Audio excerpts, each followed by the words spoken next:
ٹھیک ہے وہ جولائی کے آخر میں یا اگست میں آئے گی. اسی طرح بے احتیاطی کی تو ہمارے بھی اس طرح کا برا وقت آ سکتا ہے جس طرح. پاکستان میں کرونا جولائی اور اگست میں عروج پر جائے گا. احتیاط نہ کی تو حال امریکہ اور برازیل جیسا ہوگا. وزیر اعظم عمران خان نے قوم کو خبردار کر دیا. کہا کوشش ہے کرونا کنٹرول میں رہے تاکہ اسپتالوں میں دباؤ نہ پڑے.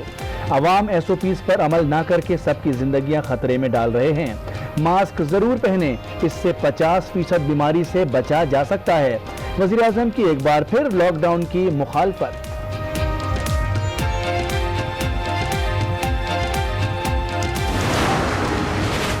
پاکستان میں کرونا وائرس کا پھیلاؤ خطرناک حد تک تیز. ملک میں کیسز کی تعداد 1 لاکھ سے تجاوز کر گئی. آج 4728 نئے کیسز سامنے آئے. متاثرین 1,03,671 ہو گئے. مزید 65 افراد جاں بحق, اموات 2067 ہو گئیں.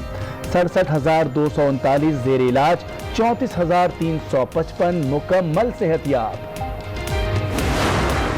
حفاظتی کٹس جو ہے وہ نہ صحیح مقدار میں اویلیبل ہے اور نہ ان کا معیار ایسا ہے کہ جس پہ اعتماد کیا جائے. ہماری جو نیو ٹریٹمنٹ ہے کیمرا انجیکشن جو ہے اور دوسرا اس کے ساتھ ساتھ پلازما ٹرانسفیوژن, اس کی بھی شدید کمی دیکھنے میں آ رہی ہے.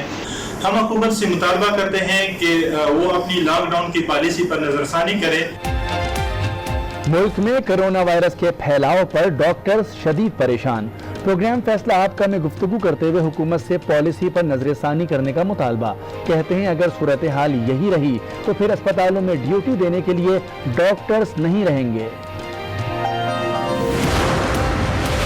ملک میں کیسز بڑھے تو لاک ڈاؤن میں نرمی کر دی گئی. لاک ڈاؤن میں نرمی کے فیصلے پر نظر ثانی کی ضرورت ہے. سینئر ڈاکٹرز کی پروگرام اسپاٹ لائٹ میں گفتگو. کہا کرونا سے ڈاکٹرز اور عملہ متاثر ہو رہا ہے. مایوسی پھیل رہی ہے, طبی عملے کو بچانے کی ضرورت ہے.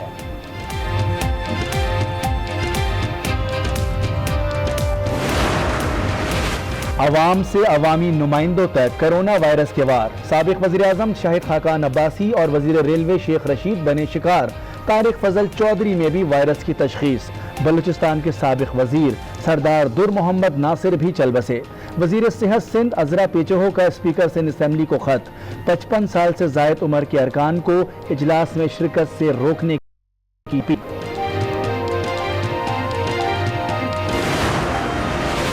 سپریم کورٹ کا ہفتہ اور اتوار کو مارکیٹس کھولنے کا حکم واپس. چیف جسٹس نے ریمارکس دیے. حکومت نے کرونا سے تحفظ کی قانون سازی نہیں کی. تمام ادارے کام کر سکتے ہیں تو پارلیمنٹ کیوں نہیں. این ڈی ایم اے کو مرضی سے کام کرنے کا لائسنس نہیں ملا. ایک ایک چیز کا آڈٹ کرائیں گے.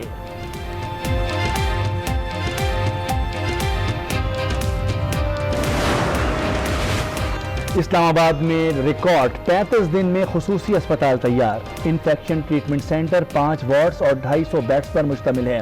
ایف ڈبلیو او نے اسپتال این ڈی ایم اے اور این آئی ایچ کے تعاون سے تعمیر کیا. کراچی کرونا سے متاثرہ ملک کا سب سے بڑا شہر بن گیا. شہر قائد میں کرونا کیسز 30,000 سے اوپر چلے گئے. سندھ میں آج مزید 29 مریض جان سے گئے. وزیر اعلیٰ سندھ کا بیان. 24 گھنٹے میں 1447 نئے مریض سامنے آئے. اب تک 19,000 سے زائد مریض صحت یاب ہو چکے.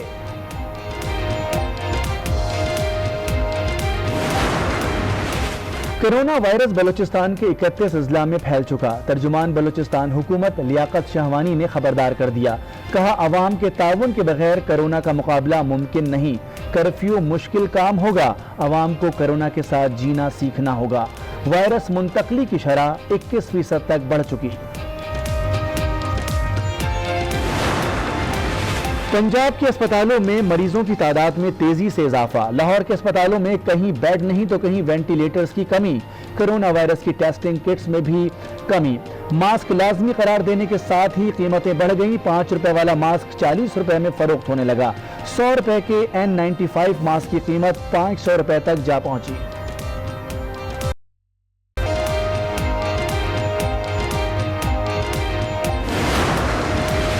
پاکستان میں کرونا وائرس چین کے شہر ووہان والا ہے. وفاقی وزیر science and technology Fawad Chaudhry کا انکشاف. کہا کورونا سے بچاؤ کی اشیاء برآمد کرنا شروع کر دی، اب تک $100 ملین کے آرڈرز مل چکے، چند ہفتوں میں وینٹیلیٹرز کی پروڈکشن بھی شروع کر دیں گے۔ اسد عمر کہتے ہیں صوبوں کو 250 وینٹیلیٹرز فراہم کیے۔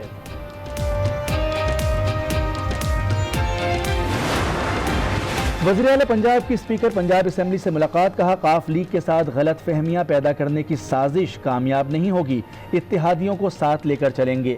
چودھری پرویز الہی بولے اپوزیشن کے پاس فلاح عامہ کا ایجنڈا ہے، نہ کرونا سے نمٹنے کا، اتحاد میں رخنا ڈالنے کی کسی کی خواہش پوری نہیں ہوگی۔ ملک میں پیٹرول بحران پر وفاقی وزیر توانائی کا اظہار خیال، عمر ایوب کا مصنوعی قلت کرنے والوں کے خلاف ایکشن کا اعلان، بحران پیدا کرنے والوں کے لائسنس منسوخ کرنے کا بھی اشارہ، اپوزیشن لیڈر کی پیٹرولیم بحران کی شدید مذمت، کہا دنیا میں پیٹرول سستا لیکن پاکستان میں نایاب ہو گیا، پیٹرول کا بحران حکومتی نظام کے مفلوج ہونے کی نشانی ہے۔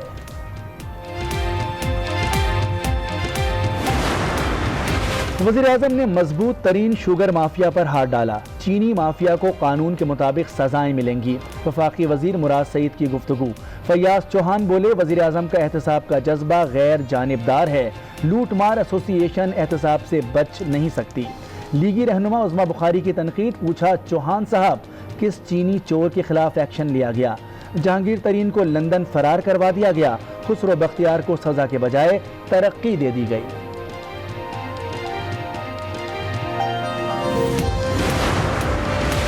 پاکستان اسٹیل ملز کو درآمد کنندگان مافیا نے چلنے نہ دیا، وفاقی کابینہ کے ایک رکن اسٹیل ملز کے مالک ہیں۔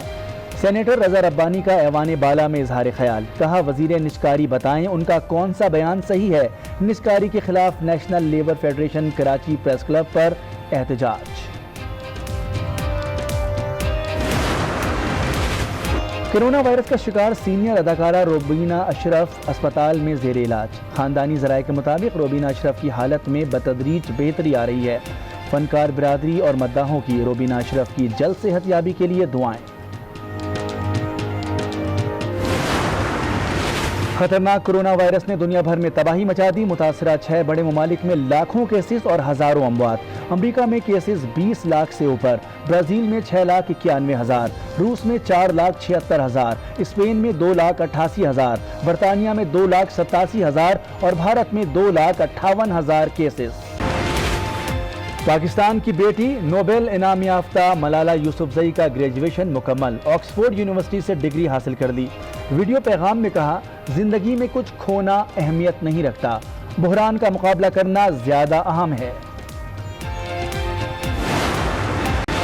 اور میچ فکسنگ کے الزامات، سابق کرکٹر سلیم ملک نے دے دیا جواب، پی سی بی میں جواب جمع کرانے کے بعد میڈیا سے گفتگو میں کہا ان کے معاملے پر سویا ہوا آئی سی سی اٹھ جاتا ہے، تمام کرکٹرز کے ساتھ ایک جیسا سلوک کیا جانا چاہیے۔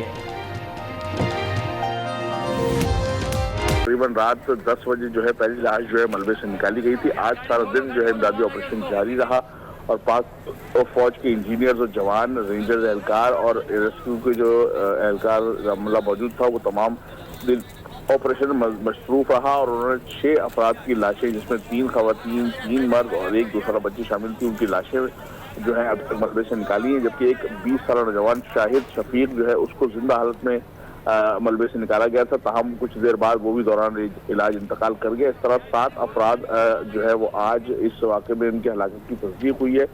کل جو اس حادثے میں اب تک ہلاکتیں ہیں ان کی تعداد 8 ہو گئی ہے، جبکہ کمشنر کراچی نے جو گزشتہ روز میڈیا کو بتایا تھا کہ 40 فلیٹ تھے اس عمارت میں قائم جو تمام کے تمام آباد تھے، تاہم جب مارچ میں بلڈنگ کنٹرول اتھارٹی کی جانب سے نوٹس جاری کیا تو اس کے بعد آہستہ آہستہ جو خاندانوں کی اکثریت تھی وہ یہاں سے منتقل ہوئی تھی، تاہم اس کے باوجود بھی 6 سے 7 خاندان جن کی کم سے کم تعداد جو ہے وہ 30 کے قریب بتائی جا رہی تھی وہ یہاں پر موجود تھی جب یہ حادثہ پیش آیا۔